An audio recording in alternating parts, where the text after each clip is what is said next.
I am Lukas. I'm the Policy and Engagement Lead for the Wellbeing Economy Alliance in Scotland. And I will be part of our little team presenting today. And with us is Frances Rayner, my colleague, or ex-colleague, as I have to say now, because she just joined the WEAll global team. So you're very lucky to get her today. It's kind of her last thing almost that she's doing in a WEAll Scotland capacity. So yeah, I'm very delighted to have her with me. And so I will hand over to her for the first bit of the presentation.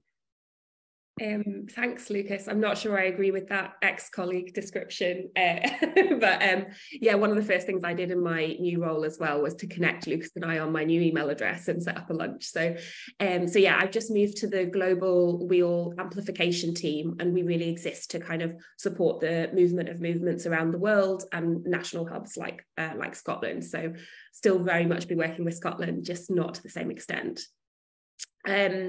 Great, yes, thanks everyone for joining us today. I'll just do a quick run through of what we're going to cover.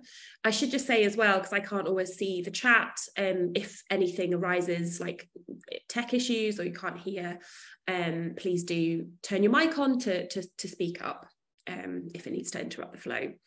So we're going to get into a bit about wellbeing economy theory, where the idea came from, how it relates to kind of other similar frameworks, case studies of wellbeing economy thinking from around the world, what we can practically do as our next steps in Scotland. And then all of that will probably last about 40 minutes. And then we're just going to go into a few FAQs that we just get so frequently, we thought we might as well guess that you'll ask those. So we'll go into those, and then we'll have an open space for questions. So if you don't have time to stay, I'm sorry, these timings, I haven't updated them for this session, but the last half hour will be that open space for questions. So if you need to pop off at that point, that's fine.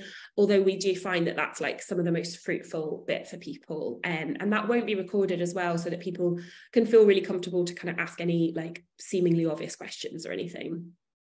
Okay, great. So without further ado, I'm just going to get into where the idea came from.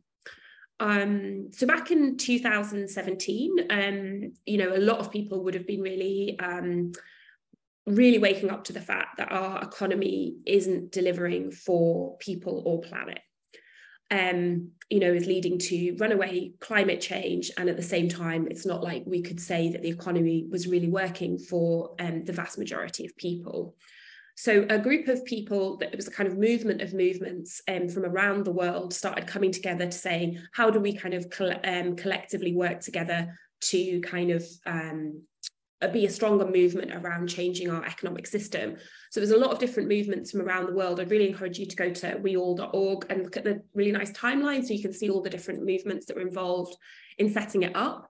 But some of the people that you might know of in the UK would be like Kate Pickett and Richard Wilkinson, who are the authors of the Spirit Level, WEAll's own Catherine Trebek, who'd been working at Oxfam, and the former director of Oxfam International and NEF. And then lots of other people in outside of Europe. So yeah, it's kind of a two-pronged problem they're trying to address through looking at the economic model. One is obviously our economy is really contributing to runaway climate change. So the IPCC have warned. I won't labour this point because I'm sure you're all well aware of how troubling climate change is right now already for people. But the IPCC have warned we have a rapidly closing window to secure a livable future.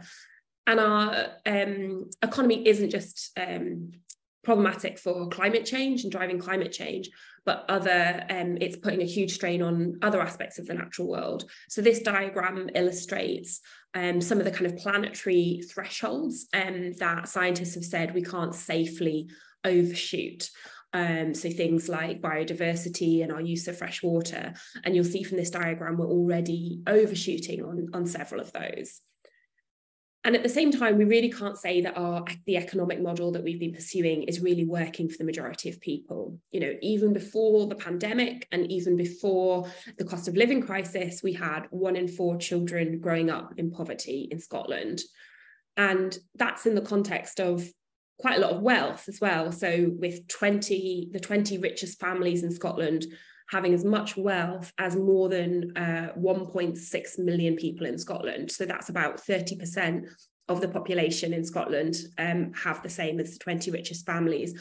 So to just give you a sense of that big figure, I think that's the population of the equivalent of Glasgow, Edinburgh and the Highlands combined, having the same money as these 20 richest families.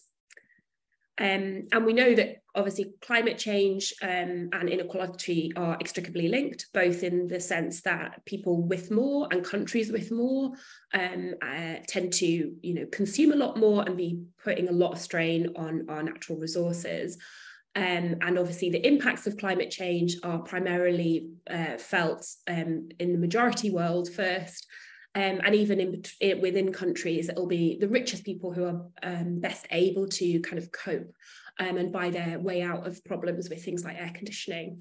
So this graph here just illustrates that the 10% richest part of the population in the world is responsible for almost half of our lifestyle consumption emissions. So this is kind of how we see the economy currently working, and what's the problem and what's the model that kind of has gotten us to this point is, the underlying kind of driver of most economies is let's get the economy growing as measured by GDP. So like, let's consume more, let's exchange more, let's have more economic activity. And that's the main thing. So don't fret too much about what that's going to do to people or the environment. And then we set aside money through taxes because we do care about people and the environment. And then we channel some of that money to helping people and planet cope with step number one. I'll talk a little bit more about that in detail. But there's a number of problems with GDP. So for a start, like once you get to a certain level of GDP, you experience diminishing marginal returns.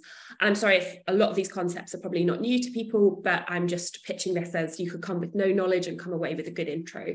So the idea of diminishing marginal returns is you get to a point where you have more of something, if you just keep getting more, there's a point at which you stop accruing benefits. So salt is a good analogy for this, where we all need salt, and a little bit of salt can really enhance the flavor of your food, bring out its flavors, but you don't want to just keep adding salt because you stop seeing any benefit, and actually it can start to really harm your food. And we would say the same is true of GDP. So you need some to get to a certain level, but once you've gotten to a certain level, it's really not clear that it's going to continue to improve people's well-being. So this graph kind of gives a bit of an illustration of this, in that you can see there GDP isn't really that well correlated beyond a certain point with increased in life expectancy. And we've seen, for example, recently life expectancy in Scotland stalling, and for people on lowest incomes actually going backwards.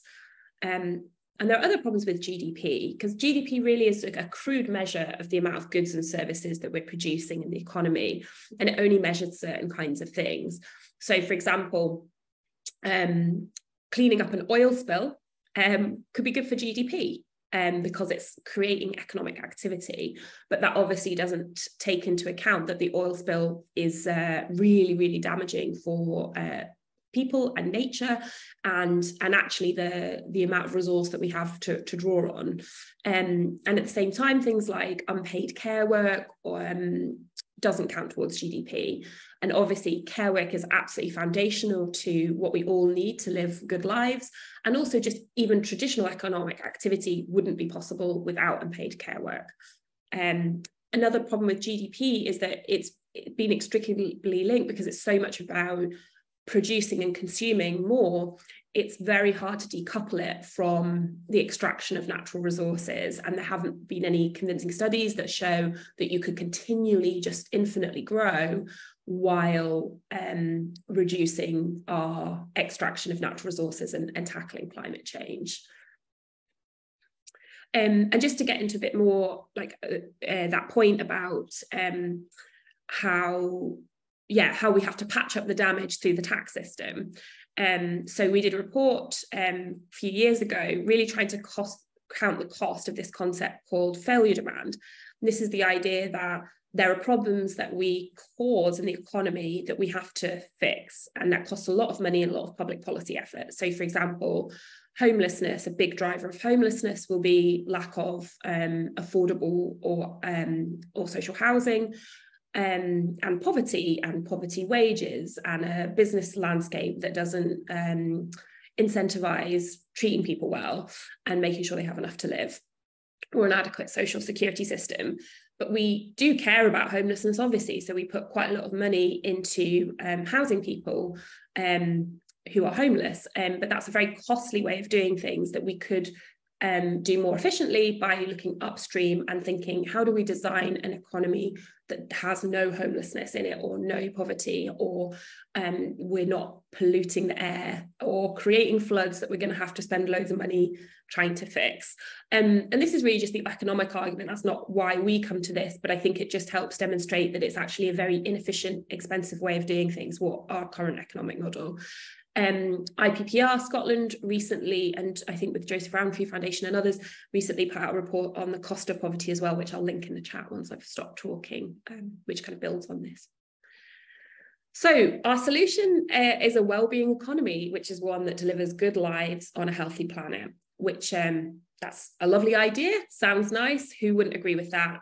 So that's it in a nutshell, but there's a lot more thinking that goes behind it, sits behind it in terms of how we actually get there, and what would a wellbeing economy look like.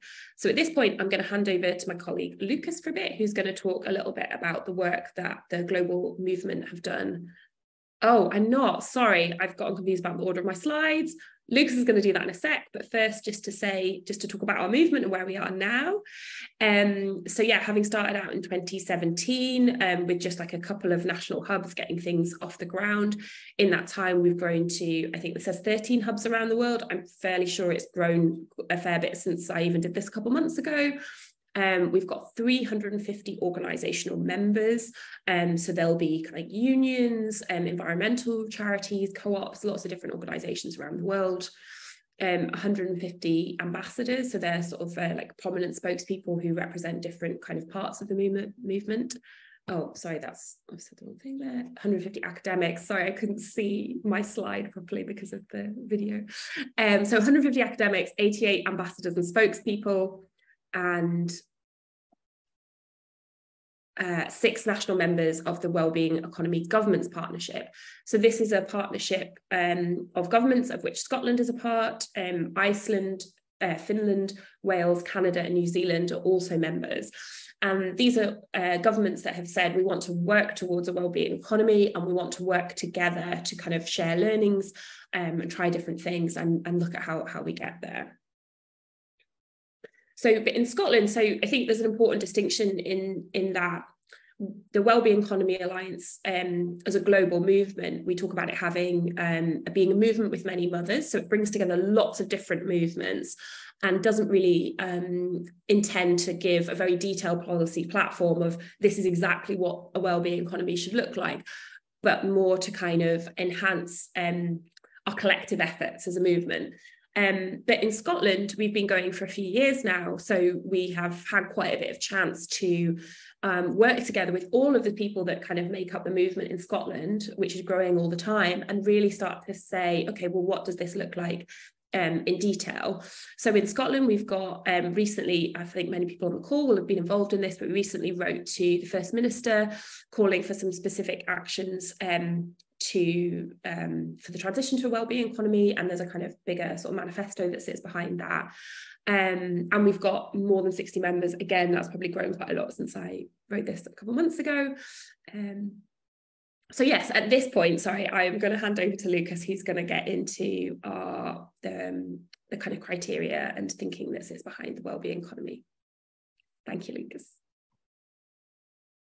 Yeah, thank you for that, Frances. So hopefully that should have given you a bit of an idea of where the movement comes from. So now we're going to dig a little bit more deeply into the idea. Okay, so what is the wellbeing economy? What would it look like? And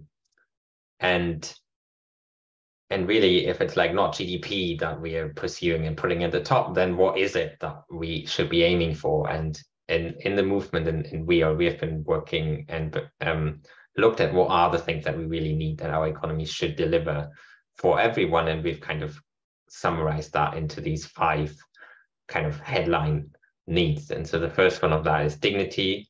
So for everyone to have a good life and security. The second one is nature, so a restored and safe natural world for all life. Another one is purpose. This is really the idea that our institutions, our economic ones and other ones, serve the common good, and that basically the work that is most socially and ecologically valuable is also rewarded appropriately by our economy. Another one is participation, which is really the idea that a well-being economy, that people can take part in the decisions that affect them, and that it's a very democratic economy. And then the last point is fairness, and that's really the idea that the income, wealth, and power, and maybe time should be distributed kind of fairly within our economy. And as I said, that was kind of co-produced with a lot of our members around the world. It really resonates with a lot of other kind of ways that we've seen the good life being described in academia, and also in religious texts and in indigenous teaching. So it's not so hopefully that's something that a lot of people we've found can get on board with. But it is worth pointing out that even though that seems fairly obvious, it's not really the design principles of our economy at the moment. It's not prioritizing these kind of things. So that's kind of the fundamental idea and principles of a well-being economy, what it would kind of look like. But then obviously possibly the more difficult question is, okay, how do we get there? Like, what are the kind of things we have to do to create an economy that kind of is designed to deliver on these things? And again, that's a challenge that will involve a lot of transformation in a lot of areas involving everyone. So we haven't got all the answers to that. And I don't think any one organization or any one person has. But we do have these kind of 4, let's call them design principles, that we tend to start from. And they all start with a P, so that makes them easier to remember. And you can think about these as kind of the corners of the jigsaw puzzle that we're trying to put together. So the place is kind of where you start. And basically, and the first one of those is purpose, and that's really the idea of embedding the purpose of delivering these 5 needs of prioritizing good lives for everyone on a healthy planet into all the decision-making processes throughout our economy, whether that is for governments, but also for businesses and other organizations. So on a national level, for example, that would be replacing GDP as a measure of economic progress with something more meaningful that captures the things that we really need. But it also means on the business level, looking at how we measure and look at business success, for example, and moving beyond kind of growth in turnover and short-term profits for shareholders, more towards like purpose and contributions to society. So that's the first P. The second P then is prevention, and that's really goes back to the idea of the long road that Francis has already talked about, and that is that well-being economy, we have to make sure we address the root causes of the problem we have, rather than just putting sticking plasters on. So in a way, and as Francis said, at the moment we cause a lot of harm and spend a lot of money to mitigate it on things like health impacts of air pollution, on like adapting to things like climate change, when it would be even better if we could design our economy so that these things wouldn't happen in the first place. Up until we do that, obviously this kind of downstream sticking plaster work is very important, but it would be even better if we didn't have to do it. The third P then is pre-distribution, and that's kind of similar to the prevention one, but it's specifically about income and money. And that's the idea, again, that we have an economic system where that creates these incredible levels of inequality, which Francis has talked about in the beginning. And then we use some of the tax system to redistribute and make that a little bit fairer. But and that's important, but it would be even better if we would design the economy so it wouldn't generate these levels of inequality in the first place, and make sure that really everybody gets like fairly rewarded for whatever way they contribute to society and the planet. And that really means looking at things like designing different ownership structures for businesses, like we already have a lot of employee ownership, but also cooperatives, these kind of things. It's really looking at who owns land and the kind of returns that come to that. In Scotland, that's a big topic of land reform. It's quite an important aspect, and it's looking at things like community wealth building approaches, or which I will come back to in a minute, or things like universal basic services. And then the last P, and I think probably the most important one, is the idea that a well-being economy really can't be designed from the top down, but it really has to be done together as a movement, and especially with the people who are most affected by our economy. And that is partially because otherwise we're not going to get it right if we don't involve everyone, and make sure that especially the kind of quiet voices are included. But the second one is also that these are very tricky political questions. Like, hopefully the vision we've presented will appeal to you, but it does involve a lot of questions like, what are the kind of things that everybody has a right to have? What are the kind of things you're allowed to make a profit with for yourself, and what are the kind of things you maybe don't want to allow that to happen? And these are questions which ultimately can't really answered by an economist like me, because they're very much political questions. And so we need that kind of movement to build that movement and that political democratic process to make sure that we actually get the right outcome. So that's kind of gives you an overview of kind of what we see the well-being economy, and kind of the principles of how we can get there. And there's more details about some of these and examples on our website and in other places, if you want to dive into a bit more detail into that. And so next, I think we thought it would be useful to talk a little bit about how does it relate the well-being economy to other approaches, other alternative economic approaches that you might have heard about, such as community wealth building, or doughnut economics, or the circular economy, or degrowth. And because we get asked about that a lot, and really for us, the simple answer is that these are all different ways to think about and work towards a well-being economy. And so Catherine Trebek, one of our founders, used to describe basically the well-being economy idea as a picnic blanket approach, where everyone can bring their own ideas and where we can collaborate and support each other to kind of work together. And that's kind of what Francis already mentioned in the beginning as well. So it's not like there's one blueprint and one way to go about a well-being economy. But the important thing is that these approaches kind of share a pretty similar vision and a pretty similar set of values. And they're also a shared understanding that we really need that deep redesign of our economy if we want to tackle the important challenges we are facing. And that maybe sets them apart from some more business as usual approaches, such as green growth or maybe inclusive growth. And to kind of, in the interest of time, I will just talk maybe a little bit about three of them, which I think have kind of got a little bit of traction in Scotland, just to give you a bit of an idea of where they are, what they are. And so the first one is doughnut economics. And I recently talked to some people, and I think some of them are here actually, which is great to see, who have been interested in setting up maybe a doughnut economics group in Edinburgh, which would be amazing to see. And there's some projects going on in Glasgow City Council as well. So doughnut economics really starts from this very powerful visual of the donut, which you can see on the slide. And that's really the idea that on the outside of the donut, you've got the planetary boundaries that Francis already mentioned, the kind of ecological space we can't cross. But then on the inside, it's basically it's got social foundations, which is similar a bit to the needs that I mentioned, which is kind of the things that everybody needs to have a good life.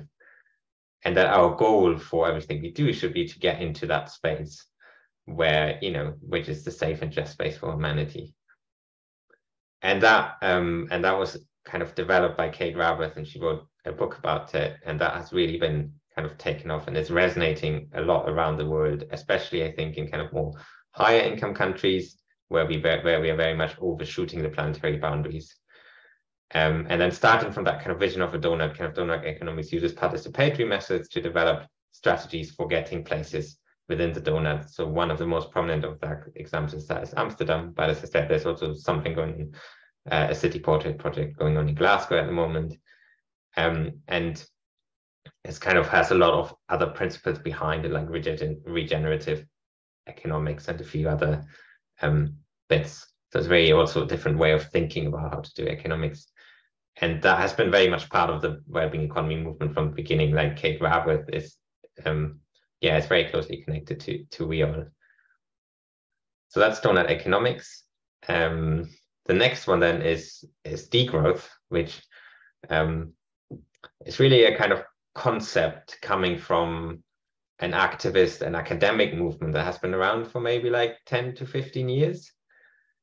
And what degrowth is really about, that it starts from the assumption that in rich countries like here, especially, we are basically breaching planetary boundaries and exceeding the limits of our planet. And therefore, we need a kind of equitable downscaling process in production and consumption of resources to kind of bring the economy back into balance with the living world. But needs to be done in a way that reduces inequality and improves human well-being. So it's very much focused on like a lot of concepts such as sufficiency, which on the slides, a really good focus on decolonization, on the commons and care. And if you think that kind of definition description sounds familiar with the way we think we've been talking about, then we think the same. So we think actually that is quite similar to what we call a wellbeing economy approach. We just don't, and we all make a very conscious decision to not use the word degrowth, because I think it's very powerful to kind of open up conversations about what should grow and what shouldn't and what we mean, but to get a broad movement behind it, I don't think it's not working very well. But a lot of the analysis from degrowth movement, a lot of the activists and the policies that degrowth has inspired has been a very big part of the wellbeing economy movement. Like if you look at Jason Hickel, it's a perfect example of that. He's written a very good book on degrowth, and he's also a WEAll ambassador. So there's a lot of overlap there.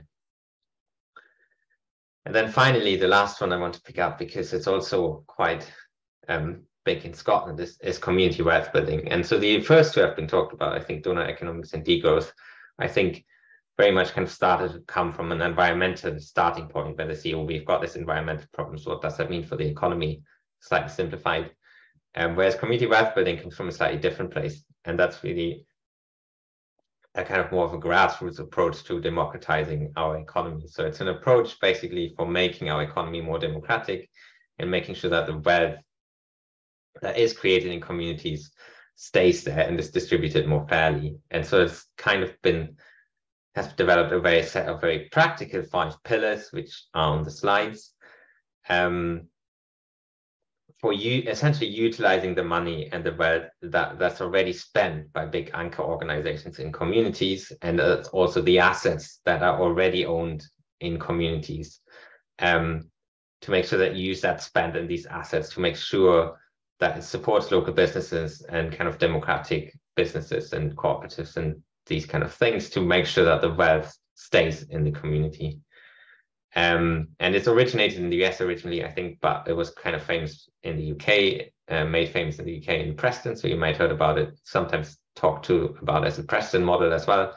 And in Scotland, it's really been pioneered by North Ayrshire Council, and it's now really been taken up by the government as something they want to roll out across more local council areas. And we have actually a legislation in process that's meant to kind of facilitate that. And so what I think, hopefully, which kind of came through in this, that these strategies or these concepts are not necessarily mutually exclusive. They're like different lenses on how we can look at a wellbeing economy. And they often have complementary aspects, like different areas of emphasis and strength, and they can inspire different people in different places. So I think that's very important because there is not a kind of one size fits all for well-being economy. And so this kind of diversity, I think, is actually quite a big strength of the movement. And as I say, they do share a fundamental vision in many aspects. And there's a really good report by Carnegie UK and the Centre for Thriving Places, which kind of compare some of the different visions and how they align. And I can put that in the chat later on as well. And so I think they are kind of different ways to do similar things. But I think it's also very important that, you know, they don't stay separate, but that we start to work together to collaborate and learn from each other, but also challenge each other where that is needed. And that's really why we started WEAll, to create that forum to end that movement. So, so for now, we've been talking very much kind of quite abstract a bit and on the concepts and kind of the conceptual foundation. So it's really, I think, worth highlighting all the kind of practical examples and stuff that's already going on. So the transition to wellbeing economy, we're very much in the beginning, but there is quite a big appetite from businesses, from policymakers, from government, from civil society for kind of taking this new approach and doing something different. And so there are a few examples of specifically new practices that have been developed under the label of well-being or well-being economy, but there are also quite a lot of examples which are kind of very much part of a well-being economy as we see it, but they're not necessarily going under that label mostly because I've been around actually quite a lot longer than the idea of a well-being economy.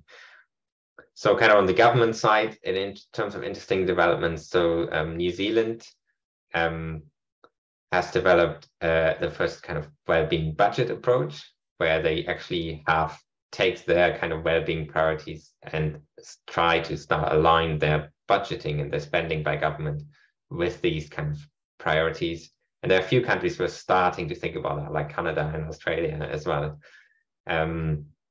The Wales has a Future Generations Commission and legislation, which you might have heard about, which is doing fantastic jobs, which is kind of scrutinizing laws and policies for the impact on future generations, and has some really, really amazing impacts down in Wales.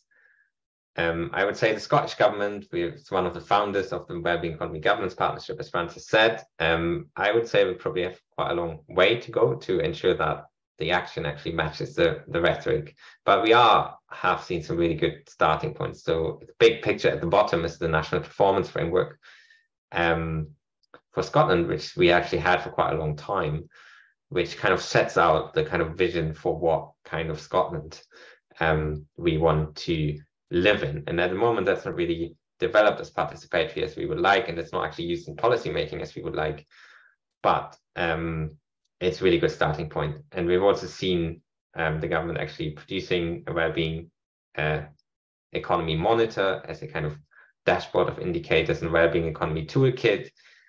And we also have the promise to introduce a wellbeing and sustainable development bill, which potentially would create something similar to what we have in Wales in terms of strengthening the National Performance Framework and creating a Future Generations Commissioner.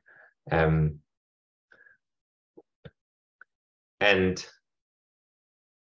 there are lots of other examples, like but at the bottom left, the Burger Dialogue in Belgium is really interesting, is where they have created a kind of permanent council of random citizens, which kind of acts as a bit of a scrutinizer of the normal parliament and also organized citizens assemblies. And then on a non-government level, we also have so many amazing and inspiring examples in Scotland in terms of businesses, social enterprises, cooperatives, employee-owned businesses. Like I put Gerber camper vans up there, who's been transferred into employee ownership, just as an example. But there's so many amazing organizations and kind of businesses that have that kind of purpose of the wellbeing economy at their core already in Scotland. And obviously not to forget about all the fantastic community organizations that are doing really good work on the wellbeing economy. So we have so many inspiring examples and ideas already out there. It's really just a question of how do we put them together and how do we scale them up. And I should probably say there's more case studies and things on our website if you want to find out a bit more about these examples, and on the global WEAll website as well. Great, thank you, Lukas.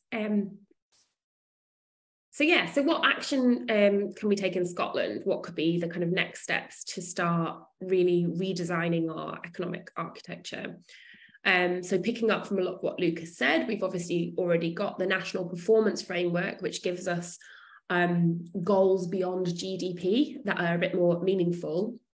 But we would like to see this kind of transformed so that, one, it's being reviewed at the moment, but we want it to be like the goals to be the result of a fully participatory process. So that could be something like citizens' assembly, so that citizens in Scotland have really created those goals, and particular voice needs to be given to people whose voices often aren't heard in these kind of policy conversations, and those who are particularly affected by our current economy.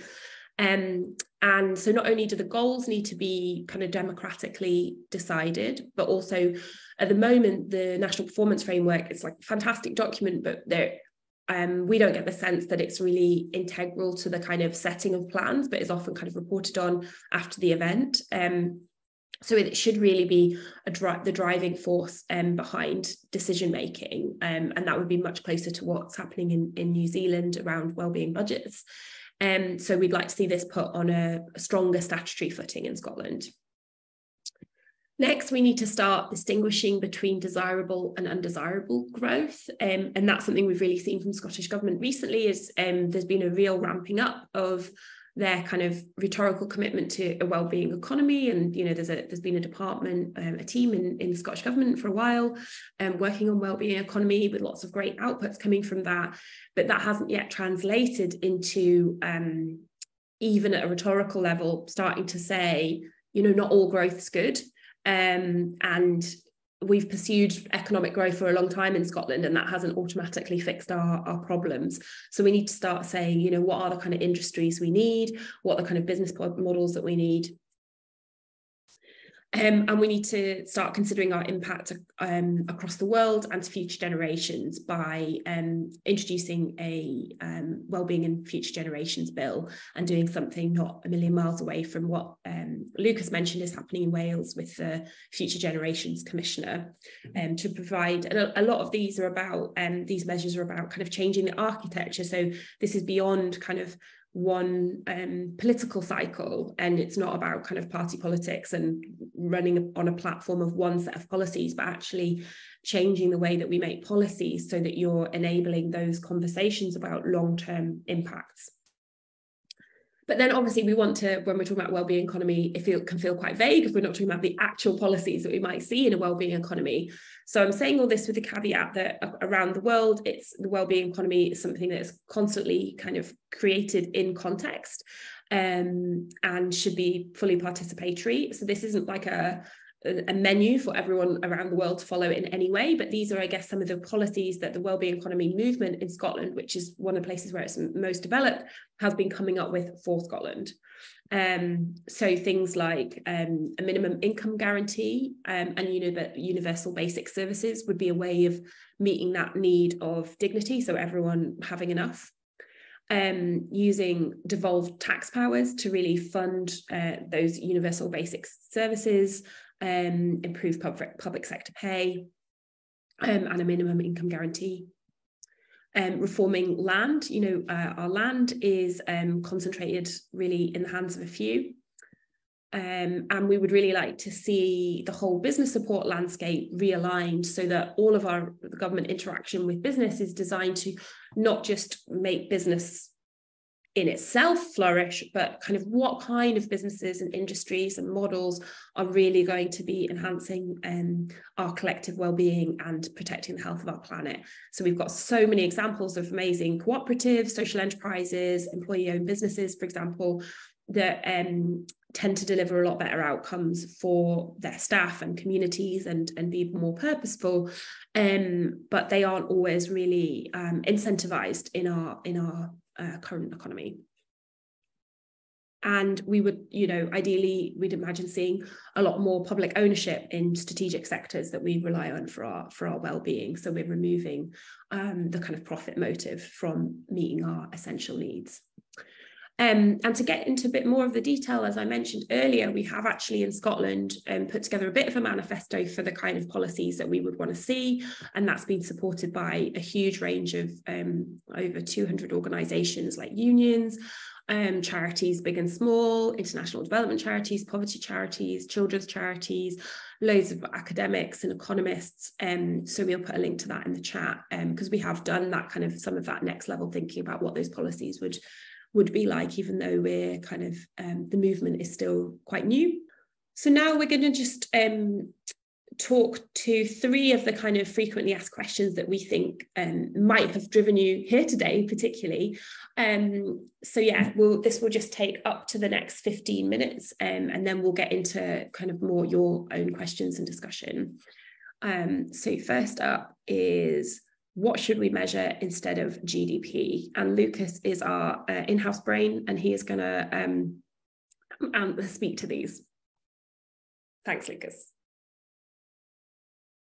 Yeah, so that's often one of the first questions we get. Like, people are like, yeah, we get it, GDP is not great, we need to do something else, but what is it? Do we have the alternative ready, basically? And I think for me, the answer to that is that there's actually, the problem is not a lack of alternatives. There's loads of them. Like, we get a lot of people have developed alternatives to GDP. Some, whether it's academics, some, third sector groups, sometimes in governments, organizations like the OECD. Some of these alternatives use like a single index. For example, they start from GDP and then they subtract the bad things and add the good things.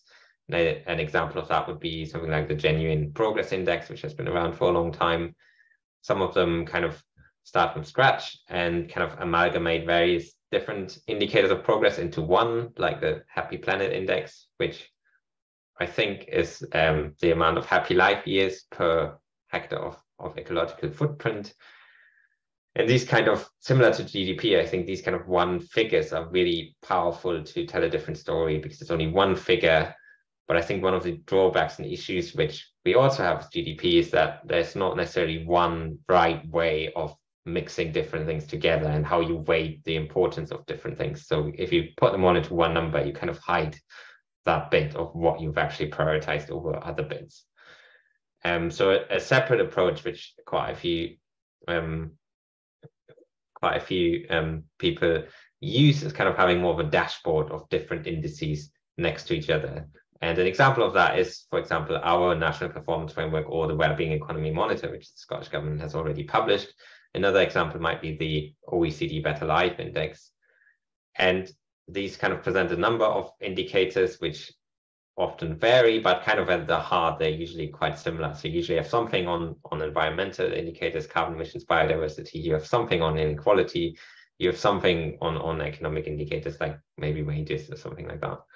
And in some ways, for kind of communications purpose, they're not as good, obviously, because there's a lot of different figures. It can seem very complicated and very complex, and it makes it harder to make decisions because, you have to trade off between these different aspects. But I think in some ways, that actually makes them more useful, because it just reflects the reality a bit better, which actually is messy, and it brings these processes of having to trade off and decide between different aspects much more in the open, and makes them much more democratic, and makes the decision-making processes hopefully more transparent if you do it right. So I think that the challenge with GDP is really not finding one alternative, because there's lots, and we already also measure so many things. It's not like we only measure GDP, like we have got very good measures on a lot of issues, which could be better, but I don't think that's the main issue.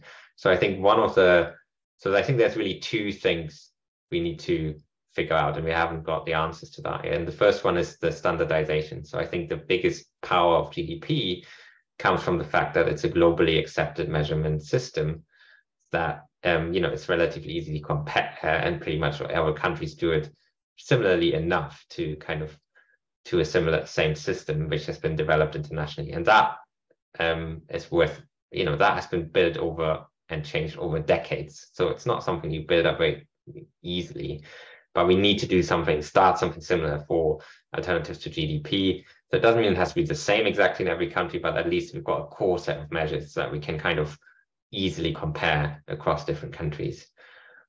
And then the second part is less about what we actually measure and more about how do we actually implement it in policymaking? Because there's no point if we have an amazing new measure to replace GDP if it doesn't actually guide what we make in terms of decision making in our policy. And to do that practically, especially moving from like one figure of GDP or one way of like cost benefit analysis to something that's about, making decision based on a dashboard of goals or a range of indicators is a very different approach to policymaking. And yeah, as I said, New Zealand has already made some interesting starts on that in terms of their wellbeing budget. So if you want to dive more into detail, that like one of the WEAll ambassadors and fellows, Rutger Hoekstra, has published a great paper on that goes into a lot more into the nuts and bolts of how we can measure a wellbeing economy. And I can put that link in the chat in a bit as well. So that's the first one. Second question we often get is then the next one is like, okay, that sounds great, but how do we pay for that? And that question usually tends to get me a little bit philosophical, because fundamentally I think we've got all the resources and the skills mostly, to really create that economy that creates a good life for within planetary boundaries. So it's not money, which is just mostly numbers in a computer, which actually determine what we can and cannot do. But what money does is kind of, it determines what we use our resources for and who gets the outputs in the end. But I think more practically, what most people probably want to know is actually, how does a government pay for wellbeing economy? Because there's a recognition, and I think that's probably true, that in a wellbeing economy will likely require a bigger share of public or collective expenditure in the economy, whether that is for investment into renewable energy and retrofitting, like the kind of things that markets and private investment is not very good at. Building a stronger social safety net and universal basic services, and also creating those publicly and community-owned companies and assets. And it is a relevant and question on how kind of the collective institutions, whether it's governments or communities or something, can pay for that. And I don't think that's necessarily an issue, but I would see there are basically three important ways to think about that. So the first one is actually going back to the failure demand that we said, where it's like, yeah, we need to probably invest and spend a lot more in terms of the government, but we're also going to save money by doing that, because a lot of the spending we do at the moment is actually things that if we get the wellbeing economy right, we wouldn't create the problems, whether that is, less spending on healthcare because we get the prevention right, and people are healthier, less subsidizing of wages and housing because our economy creates these kind of things in the first place. So at the end of the day, it's the balance of that. But I say again, my thinking is, on balance, we probably do need a bit more government expenditure, but maybe not as much as some people think when we talk about things like universal basic services and stuff like that. The second one, which governments tend to regularly use, and which we can use for that as well, is essentially to create new money. So the UK government can do that, the Scottish government cannot, because the UK government has its own central bank, which essentially just, if the government wants to spend money, the central bank basically just goes and spends it. And that's what the government did a lot during COVID, and essentially created new money. And then usually what it does, it can issue new government debt to cover that, but technically it doesn't actually even have to do that. But in any case, I'm not going to go into these details, but essentially whether it's, we create new government debt or we just create new money spending in the economy, it essentially creates new money, which is a very good way to use any underutilized resources which we have, people who are not in work but would like to, and other things. So it's a great way to get these into play. It's not as risky as people usually make it out, but you do have to be careful to worry about inflation and the exchange rate. So it's got limits. I'm not saying you can do it as much as you want, but it's definitely potential to do that. And then lastly, again, all of these things are things that governments have already been doing in the past. So it's not new. It's kind of really, using taxation as a way to redistribute our wealth and income into the areas we really want it to go. Especially, I think there's potential in the vast amount of wealth inequality that we talked about already. Like just for example, on a UK level, if you raise the taxes on capital income, so money that's not from work, to the same level that you would pay for work income, you would raise an extraordinary amount of money. But other ways you can look at, for example, taxing kind of unfair incomes from that we think shouldn't happen, like windfall taxes on energy companies or on banks, which we have also seen a bit like during the current crisis. So I think there are lots of ways, and governments have ways to finance things like a wellbeing economy if they really wanted to. So I think it's really the fact that we're leaving people hungry and we're not solving the climate crisis is very much a political choice, I think, not a financial necessity.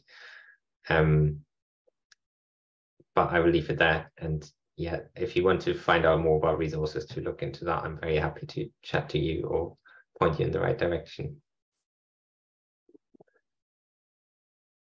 Oh, and I've been going on a bit as well. So the last one, which I'll have to do very quickly.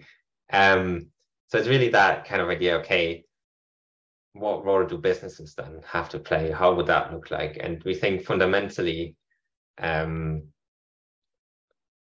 we think private businesses have a really important role in building a wellbeing economy. So they can bring a lot of expertise, a lot of creativity. A lot of businesses are really passionate about doing the right thing.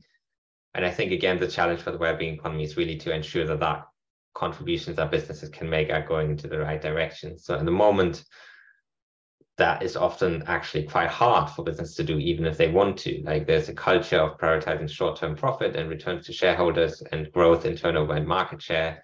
And this is built into all aspects of the system, whether that's the business support you get when you're starting off, whether that is the kind of funding and stuff you can get, all these kind of different aspects. And if you're not doing that, kind of pursuing the goals that everybody thinks you should be, it just makes it actually quite hard, makes your life quite hard, and you're not taken seriously. So there's a lot of, I think, businesses who want to do the right thing and who kind of actually can't because the system is not set up. But there are also quite a few businesses who end up, because of these priorities, end up operating quite extractive business models that are harmful to people and planet. So how would that be different? So I think our vision for wellbeing economy is that businesses would really have the purpose of serving people and planet at its heart, and business success would be very much measured in those terms.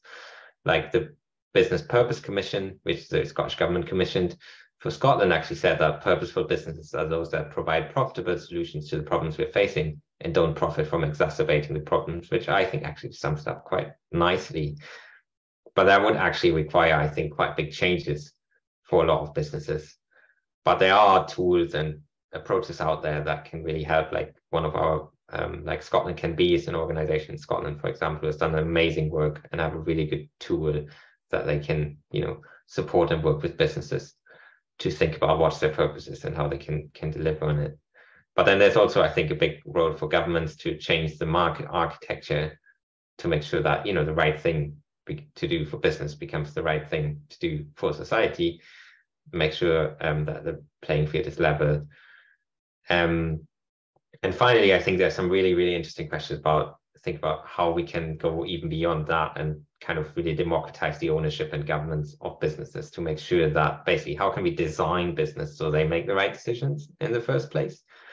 For example, like cooperatives and employee-owned businesses have already experience in bringing these stakeholders into the actual government and decision-making processes in a business. But I think we can also think about other stakeholders, like putting representatives on boards. Like I think Patagonia is experimenting at the moment of having like nature as their only shareholder. So there's a lot of really ideas and work that can be done to design businesses differently so that they really kind of put the priorities on the right things. And I will leave it there so that we get plenty of time for questions. So thank you for listening.